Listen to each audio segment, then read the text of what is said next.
મારી સાથે એક એવા યુવા છે જેનું નામ છે શક્તિસિંહ વાઘેલા, જેઓ વાવ-થરાદ જિલ્લાના દિયોદર તાલુકાના ધનકવાડાથી બિલોંગ કરે છે. હમણાં કદાચ તમે એમનો વિડીયો સોશિયલ મીડિયામાં જોયો હશે. ખૂબ અદ્ભુત રીતે જેમ ક્રિકેટની કમેન્ટ્રી હોય છે એ રીતના ખૂબ અદ્ભુત રીતે પોતે ખરી જાણે છે.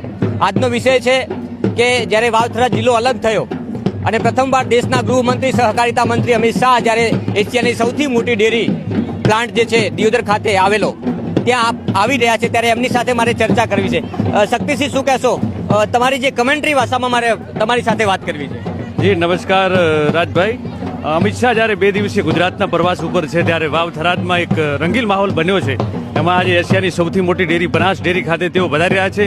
આપ જોઈ રહ્યા છો ચારે તરફ જે મહિલાઓનો ઉત્સાહ છે અને સમગ્ર પશુપાલકોનો જે ઉત્સાહ છે એ માનનીય અમિતભાઈ શાહનું સ્વાગત કરવા માટે બિલકુલ આતુર છે. અને એક દિવાળી જેવો માહોલ છે આ બનાસની ધરતી અને વાવ-થરાદની ધરતી ઉપર. અને વાવ-થરાદ જિલ્લો બન્યા પછી પ્રથમવાર તેઓ ગુજરાતના વાવ-થરાદ જિલ્લા ઉપર આવી રહ્યા છે, ત્યારે હું શક્તિસિંહ ધનકવાડા તેમનું હૃદયથી સ્વાગત કરું છું.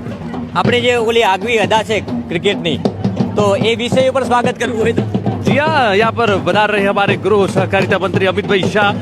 उनका हम तहे दिल से, मैं शक्ति सिंह धनकवाड़ा क्रिकेट कमेंटेटर, और तहे दिल से स्वागत करता हूँ समग्र वाव-थराद की ओर से. और बिल्कुल अच्छा माहौल है यहाँ पर देखा जाए तो.